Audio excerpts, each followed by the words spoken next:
intégrale du football. Le football, il a changé.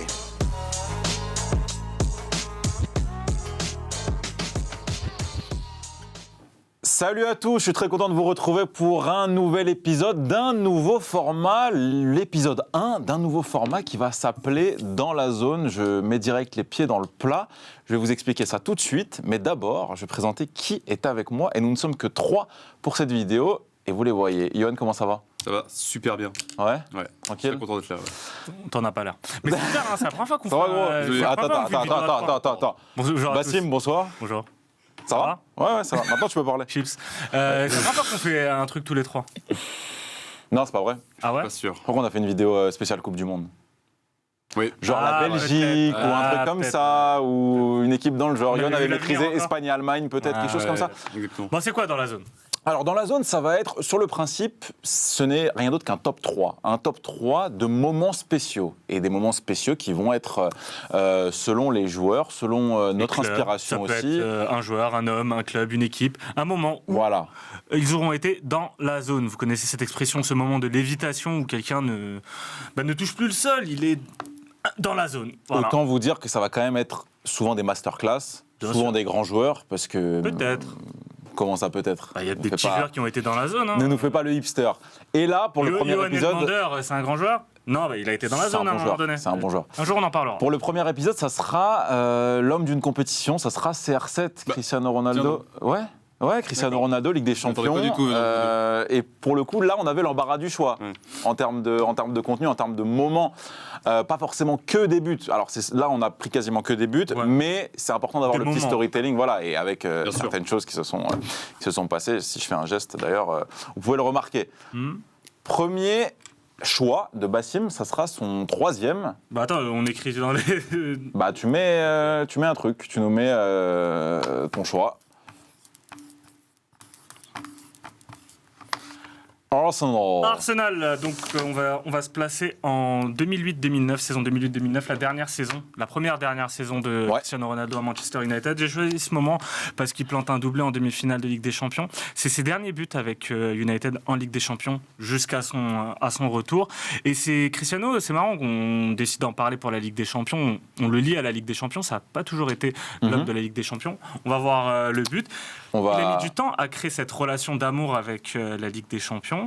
Et une fois qu'il a trouvé le déclic, il était exceptionnel. Et tu penses qu'il a trouvé à ce moment-là le Non, il le déclic ? trouve avant. Mais ce moment-là, c'est son dernier moment de prime avec United en Ligue des Champions. C'est ce coup franc exceptionnel. On précise que Ronaldo n'est pas gaucher, mais que les images sont inversées. On inverse au cas où, j'ai pas envie qu'on se fasse try. Évidemment. Surtout sur Cristiano. C'est un autre joueur, on s'en fout. Le mais coup sur Cristiano, franc, non. le coup franc, il a traversé les Il époques. est exceptionnel ce coup franc. C'est un C'est monstre. en termes de frappe de loin, le Cristiano Ronaldo de Manchester, c'était un niveau au-dessus de celui du Real. Début Real aussi. Début Real, Il y a début une Real, époque ouais, où il début mettait Real. des beaux coups francs de loin Aussi. avant que. Ouais. Avant sa Aussi. blessure au genou et qui a pas mal changé sa carrière. Mais en tout cas, moi, ça m'intéressait de mettre ce but. J'aurais pu mettre que des buts contre le Real, mais il fallait en même temps qu'on n'ait pas trop de doublons. Ouais. Ce but marque un moment où, avec Manchester, c'est le meilleur joueur du monde. Il y a Messi de l'autre côté à Barcelone. Messi n'a pas encore gagné la Ligue des Champions. Et lui est juste trop fort. Ah, et Il quand met le des Real le soupapes. recrute en 2009, du coup, et c'est en 2009 que ça se joue, parce que c'est une demi-finale, c'est le meilleur joueur du monde. Et, C'est le meilleur. ouais, en mais soi. après, t'as Et Messi après, qui il est gagne ballon la d'or Ligue des de l'année Champions, Messi, à ce 2009. moment-là aussi. De Non, ballon d'or de 2008. l'année 2009. Non. 2009, c'est Messi. Oui, voilà. Mais 2009, c'est Messi l'année qui- 2009 n'était pas finie à ce moment-là. Oui, c'est une drôle de biais. Je comprends pas ton argument. Et Sachez dans- juste que j'ai raison. c'est Dans tout. ce match, il met un doublé. Avec une contre-attaque exceptionnelle, la contre-attaque Exactement, éclair avec Park Ji-sung et Rooney, et lui qui vient à la finition. Incroyable. Énorme Et grand performance. Arsenal à l'époque. Bien sûr. Très grand Arsenal, et même C'est très pas la grand dernière fois Arsenal, qu'Arsenal a même été avant. remis d'ailleurs justement en Ligue des Champions. Je pense qu'ils Ouais, ne sont plus jamais allés en demi-finale. Toi, tu marques un point, et d'ailleurs, je te laisse la parole sur ton 3e choix, Mon 3e choix. auquel je ne m'attendais pas. Et bah quand même, quand on parle de storytelling, Et j'aime bien. Roma 2007. Je te Roma demandais quand a 2007. commencé. Bah pour moi, ça commence aussi à ce Alors, moment-là. Johan, c'est son tout premier premier but. but en Ligue des Champions, le premier qui en amènera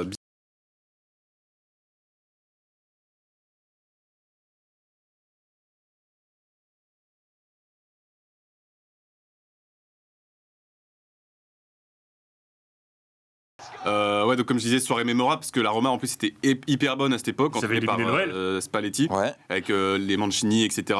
La Roma gagne 2-1 à l'aller. Donc ballottage, malgré tout un peu favorable pour United, mais c'était quand même très compliqué. Et soirée de folie, 7-1. Et je crois qu'il met un doublé sur ce match-là. Ouais. Mais voilà, son premier but, contre-attaque éclair, on voit déjà. C'est aussi le Ronaldo. Moi, j'ai jamais été vraiment fan du joueur, entre guillemets, même si je respecte toute sa carrière. Mais Par c'était. contre, t'évites. Hein. Oh, T'as vu, la c'est qu'avec vous, c'est compliqué. Hein, non, mais c'était un Ronaldo que malgré tout, j'aimais bien. C'était encore le feu follet sur son côté droit, les dribbles, etc. Le pur ailier, voilà. Et typiquement, ce but-là le montre. Et non, franchement, je trouve que pour un premier but, c'est quand même pas mal. Et tu vois, un premier but en Ligue des Champions en 2007, il finit à United en 2004. C'est ça qui m'a étonné quand j'ai regardé justement son premier but ou quoi. Je me suis dit, finalement, c'était ça son premier but, alors que je pensais qu'il avait dû en marquer un il a mis du dès temps. 2006 ou 2005. 3 3. Mais oui, après le départ de Beckham. Voilà. Il met du temps à avoir vraiment cette ouais. relation avec la Ligue des Champions. Ouais. Par contre, une fois qu'il l'a trouvé, c'est la théorie du ketchup. Ça y est, il en a mis partout. Ouais, c'est ça. Et moi, mon top 3, il est sous le signe d'une évolution de son histoire d'amour avec la Ligue des Champions. Voilà. Ah, pas mal. Mais je pense que là, aucun de vos choix ne peut surpasser le mien. Honnêtement, en termes de troisième choix, Forcément. Ah oui, on est sur un Bayern 2014. Je vous replace le contexte. Demi-finale. Alors là, on est un peu plus loin. L'histoire d'amour, c'est déjà bien écrite, mais pas encore. Ouais. Pas encore, parce que Cristiano n'a pas encore gagné la Ligue des Champions avec le Real. Donc vous aurez compris, c'est l'année de la décima. Une contre-attaque éclair, c'est le but du 3-0. Ouais. Sur ce match-là, et le Real gagne 4-0. Regardez. Et il y a aussi ce côté, tu vois, mais t'as raison, parce qu'il bat. le côté Je gimmick. sais bien ça, oui, évidemment. côté gimmick, Déjà dans le truc, je sais que j'ai battu le record. Il bat le record de buts inscrits sur une édition de Ligue des Champions. Et ça, c'est hyper fort, sachant qu'il va la gagner derrière. Ouais. Sachant que 2 ans avant, il est éliminé par ce même Bayern. Et là, il prend sa revanche avec un coup franc en dessous du mur à la 90e minute pour bien clore ce match-là avec, Pour bien clore la bouche de Neuer. avec un doublé. Et c'est là que je pense aussi que le Bayern était plutôt la bête noire du Real. Et ben, le rapport s'est inversé quand tu leur mets 4-0 à l'Allianz Arena. Et que ça donne après, plus tard, lieu. Et ça donne plus tard lieu aussi à d'autres éliminations du Bayern par le Real. Une mode, ouais. C'est marrant. Surtout à l'Allianz Arena. Donc pour moi, ça lance le mode machine. Mais dans ce match-là, pour moi, il marque aussi Ramos, tu vois. C'est Ramos qui met son doublé, c'est Ramos qui a raté un tir au but. Après, les deux sont liés parce que les deux ratent des tirs au but face au Bayern. Ouais. Sauf que Cristiano met un doublé face au Bayern en 2011-2012 au match retour. Et c'est un match où Ramos il met le premier et le deuxième but. Ouais. Mais je comprends ton choix. Et c'est plutôt le côté machine et le côté meilleur buteur incontesté sur une compétition. C'est le tournant. Enfin, alors en dehors de la finale pas bonne qu'il fait contre l'Atlético. On en parlera plus tard. On en parlera plus tard. Deuxième choix. On passe au numéro 2. Ouais. TAB. Mon choix, c'est son tir au but victorieux. 15-16. On est en finale de Ligue des Champions. Alors à ce moment-là, Cristiano a joué 3 finales de Ligue des Champions. Il en gagne une avec United. Il marque dans le match, mais il rate son tir au but. Il gagne contre l'Atlético en 2014. Il fait pas un super match, il met le péno à la fin, mais bon, comme s'il avait mis un quadruplé sur le match. Cette finale-là, il fait pas non plus un super match, mais il arrive dans une séance de tir au but où les 4 premiers tireurs de chaque équipe marquent. Juan Fran rate le sien, et là il y a toute une pression autour de lui. On le voit avec Keylor Navas en train de faire ses prières. T'as Pepe qui fond en larmes à ce moment-là, et lui, froid. Tueur, il met son tir au but, il prend un contre-pied au Black. Et après, en quoi c'est un tournant dans sa carrière, si c'en est un? Le tournant, c'est que quelques semaines plus tard, il gagnera également l'Euro avec le Portugal. Et pour moi, à ce moment-là, il a son moment où c'est lui qui fait gagner le Real. Parce que la finale de 2014, c'est Ramos. On va pas se mentir, Bayern, c'est Ramos. Il a beaucoup de défaites encore à ce moment-là. Sa victoire en Ligue des Champions avec United, il rate son tir au but, c'est un peu le point noir. Mais demi-finale 2016, il n'est pas là. Enfin, il ne marque pas. Mais c'est pour ça que je te dis qu'à partir. Et là, il fait une mauvaise finale. Exactement. Il fait une mauvaise finale. Mais du coup, est-ce qu'il fait gagner le Real? Mais ce tir au but, si, parce qu'il met son tir au but victorieux. Ah ouais, mais après, ça, c'est un autre débat. Mais pour moi, ça va changer beaucoup de choses et ça va expliquer mon numéro 1. Ah, ça c'est super. Ça, c'est le divertissement au max. Johan. Donc, du coup, t'es régulier un peu, toi. Hein. Ajax 2012, pourquoi? Qu'est-ce que c'est? Replaçons dans le contexte tout de suite. Eh bien, Ajax 2012, donc déjà, c'est la dernière saison avec Mourinho. Non. Enfin, 2012-2013, en fait. On est en octobre 2012, si je dis pas de bêtises. Je crois que j'ai mis que le 3e but, du coup. Donc c'est ce lob là sur vers. Oh là là là là, quel beau maillot. Voilà, et donc en fait, ça marque son tout premier triplé en Ligue des Champions. qui emmènera d'autres également aussi. Mais j'ai fait ce choix comme le premier but que j'ai choisi. Pour moi, ça marque un tournant dans le sens où c'est le premier triplé qui en amènera d'autres, dont ceux contre l'Atlético, etc. etc.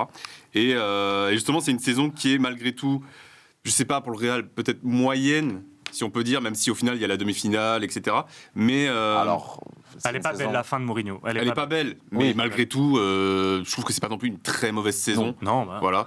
Et je trouve que c'est quand même un symbole que ce soit son tout premier triplé face à l'Ajax. En plus, l'Ajax c'était quand même, ils se sont fait martyriser pendant plusieurs années à ce moment-là. Oui. Et j'ai hésité, alors pour tout dire, avec la contre-attaque éclair de l'année juste avant. Oui. Moi, je pensais quand tu as dit Ajax 2012, je pensais à celle qui tourne tout le temps. Mais je me suis dit, pour un premier triplé, c'est quand même pas mal de mettre celui-là. Et premier triplé en Ligue des Champions. En Ligue des Champions. Voilà. Connaissant les standards très très hauts qu'a imposé Cristiano Ronaldo, voilà, c'est limite aussi un peu étonnant pour ceux qui ne l'auraient pas connu au début de sa carrière ou même à ce moment-là, de savoir qu'il a mis alors c'est lunaire, mais il a mis 9 ans avant de mettre un triplé en Ligue des Champions.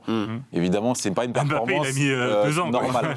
Voilà, mais bon, c'est pas pareil. Mais là, tu commences à sentir que là, la Ligue des Champions, il se l'approprie avec le Real, parce qu'il s'est déjà approprié avec United. C'est une saison extraordinaire, quoi, tu vois. Ouais. Mais c'est vrai qu'il y a une vraie progression, je trouve, dans la carrière de Cristiano. Maintenant, après tout ce qui s'est passé, on se dit, ouais, Cristiano, Ligue des Champions, monsieur Ligue des Champions, ça a mis du temps à se faire. Et il y a vraiment eu des paliers pour moi. Et c'est pour ça, mon tir au but, pour moi, c'est un palier. T'as fait quelque chose qui allait faire gagner ton équipe, que les autres n'ont pas fait sur ce match-là. Parce que Ramos marque et tout, mais c'est lui qui met le tir au but. C'est quoi ton numéro 2, Yad ? Ah, mais là, je suis en retard, donc je vais vous spoiler. Ça sera... On va balancer l'image, vous allez voir. Enfin, l'image, la vidéo. Voilà, quand on parle de triplé. C'est un triplé aussi, et là j'ai pas respecté, je suis un mauvais élève, et j'ai pas respecté l'ordre chronologique parce que j'ai sauté par rapport à mon premier choix, qui est pour moi le numéro 1, et je pense qu'on sera tous d'accord là-dessus. Là, c'est la remontada de la Juve face à l'Atlético. Défaite 2-0 au Wanda face à un Atlético de Diego Simeone, pas mal, mais une Juve surtout dégueulasse. Et au retour, on se souvient que déjà à la fin du match aller, t'as Ronaldo qui va devant les journalistes. Et j'ai pas trouvé, je voulais mettre la photo, mais j'ai pas trouvé. En gros, il montre qu'il a 5 Ligues des Champions et Atlético 0. Et ça, j'ai trouvé ça fort en termes de storytelling, sachant qu'en plus, après avoir mis ce péno, en tout cas après la victoire, il a répondu au geste de Diego Simeone que je ne vais pas vous faire. Mais voilà, c'était ce côté aussi storytelling, ce côté gimmick, c'est important aussi dans ce genre de compétition. C'est son dernier vrai moment en Ligue des Champions. Et là, je vais te dire, quand il met le 3e, je me dis... Qu'est-ce qui peut arrêter la Juve après ça ? Parce que la Juve est descendue très bas à ce moment-là. T'as senti une vraie cohésion d'équipe. Même Bernardetti provoque un péno. Il se passe des choses de fou. Et Tardeschi est bon. Et oui. Et il se passe une chose encore plus folle au tour d'après, en fait, puisqu'ils se font éliminer par l'Ajax. Alors, il marque à l'aller, il marque au retour, mais il n'est pas suivi par ses coéquipiers. On passe au numéro 1 ? Ouais. On enchaîne ? Yes. Forcément. Juve aussi. Juve, mais il y a eu beaucoup. Ça sera Juve aussi. C'est la bête noire de la Juve avant qu'il les rejoigne. Et moi, j'ai choisi forcément la finale de 2017. Cette finale, sa plus belle finale de Ligue des Champions. On est encore sur l'évolution de Cristiano Ronaldo. Il a mis un tir au but victorieux la saison d'avant. Là, il plante un doublé d'une finale qu'il gère à la perfection. Et le but, il intervient après un moment, après 15 minutes, où la Juve fait vraiment une très belle entame de match. Ouais. Il en a rien à foutre. La première mi-temps est très équilibrée aussi. Très équilibrée. Ouais, c'est sûr. Mais lui, en a rien à foutre. Petite passe en retrait de Dani Carvajal. Il marque et après... Est-ce que, parce que moi j'ai la réponse, c'est une question rhétorique, mais en tout cas j'ai ma réponse, c'est la meilleure année de Cristiano en Champions League. C'est la meilleure campagne on aurait pu de parler Cristiano de en Champions League. Au tour d'avant contre l'Atlético. J'y ai pensé, mais attends. Et t'as le Bayern aussi en quart. Oui, un top 3 de Cristiano en Ligue des Champions, c'est très dur à faire. Il y a vraiment beaucoup de choses. J'ai voulu plus mettre l'accent sur l'évolution et les moments, les paliers, on va dire.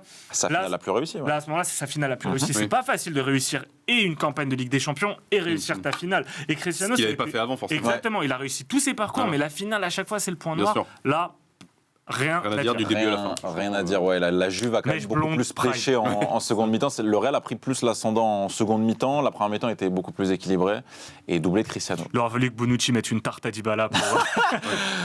Il y a eu un avant et un après, Yohan. Que de l'original, j'adore. Par contre, c'est peut-être le plus beau.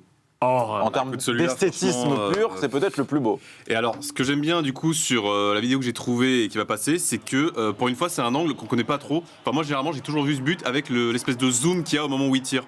Et je trouve que ça rendait pas hommage à la distance de laquelle il frappe. C'est vrai. Et voilà, c'est un but qui est absolument exceptionnel. Il faut se souvenir aussi dans le contexte que le match aller est très équilibré. Porto fait un super match aller. Il y a 2-2 à United. Et on se dit au retour, finalement, ça se trouve peut-être United va se faire éliminer, Ronaldo qui se fait éliminer en quart avec United. Et au final, pas du tout. Le match se finit à 1-0 sur ce but-là. Il se fait conspuer par le Dragao. Voilà, en plus, oui, avec l'histoire qu'il y a avec le Sporting, tout ça. Et donc, ouais, ça montre aussi la puissance de frappe qu'il avait à ce moment-là et l'importance qu'il avait encore de ce United. En tout cas, à United, il avait ce côté spectaculaire, ce côté où tu ne pouvais même pas prévoir, en fait, c'est ça. ce qu'il allait faire, sans enlever ce qu'il a fait avec le Real après. Hein, c'est juste que c'est différent. Et je trouve que tu vois, la frappe, elle est tellement pur. Il a pas d'élan. Mais avec son mauvais pied, ouais.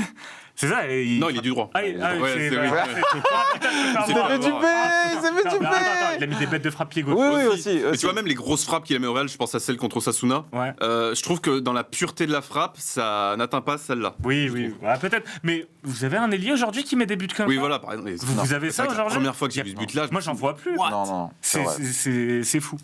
C'est vrai. J'ai oublié ce que je voulais dire. Je voulais dire quelque chose par rapport à ça. Ah oui, il n'y a pas d'élan sur la frappe. C'est que, en fait, il la récupère, il frappe, mais à combien 45 mètres un truc comme ça, entre 40 et 45 mètres. Ouais, au moins plus de 30 mètres, ça c'est sûr. On voit Anderson. C'est immense. Ouais. Et moi, je termine par peut-être un top 3 même des gestes les plus iconiques des 10 dernières années en Ligue des Champions, je pense, pour tout le symbole que ça représente. Forcément. Bah ouais, mais on est obligé de le mettre. Donc j'ai décidé de prendre la solution de facilité.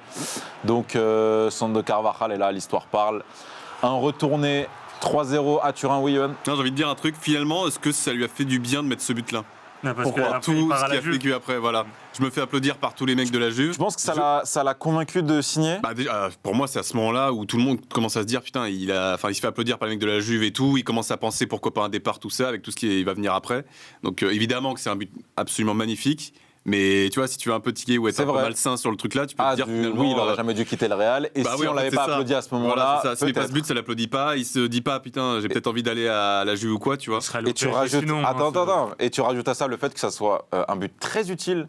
Parce que au retour, le Real se plante totalement et passe à un péno de Benatia.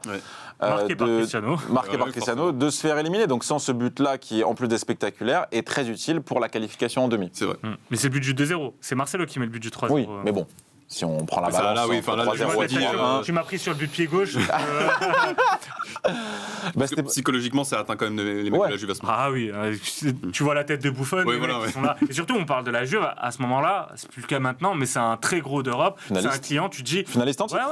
Tu te dis, putain, les mecs, il est dangereux. Non. Et par contre, juste là, je vais vous poser la question à vous et je vais vous la poser aussi à vous. C'est lequel, je vois souvent ce débat passer, c'est lequel le plus beau entre, même campagne, celui de Bale en finale de Ligue des Champions et celui de Cristiano en quart? Esthétiquement parlant, celui de Cristiano. Ouais. Parce que le geste est vraiment parfait. Mais vu la Non mais ça, tu dis ça parce que Bale a un côté robotique qui ne te parle pas. Le geste de Bale, c'est plus, je suis d'accord, une bicyclette que tu fais à la plage. C'est plus souple, c'est plus... Je sais pas. Donc toi, Cristiano aussi?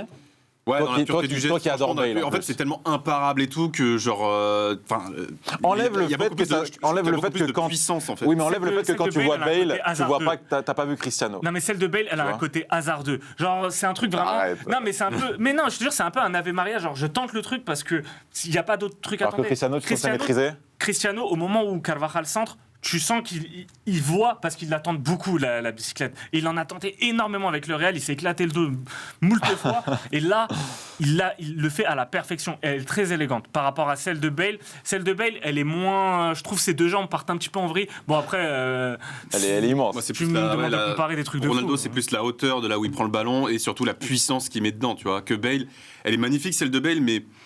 Je sais pas, elle est pas aussi précise dans. Tu vois, je crois elle est pas en pleine lucarne, mais. Elle est sur Sicarius, celle de Bale. Voilà, Ficarius, merci. Oui, là d'un côté t'as Buffon et de l'autre t'as. Oui, excuse-moi. Il y en a une, c'est en finale, l'autre c'est en quart. Bien sûr. Oui. Donc tous les avis peuvent se valoir. Dites-nous en commentaire laquelle des deux est la plus belle et dites-nous en commentaire quel est le plus beau moment pour vous de Cristiano en Ligue des Champions. Parlez du triplé contre Soyez peut-être un peu originaux si vous avez d'autres choses à mentionner et on est sûr qu'il y en a d'autres qui peuvent être mentionnées, mais bon, on a décidé de se cantonner à 3 choix chacun pour les moments de Cristiano en Ligue des Champions. Dites-nous en commentaire, abonnez-vous, commentez, c'est important pour qu'on pète et on se dit à très vite. Ciao.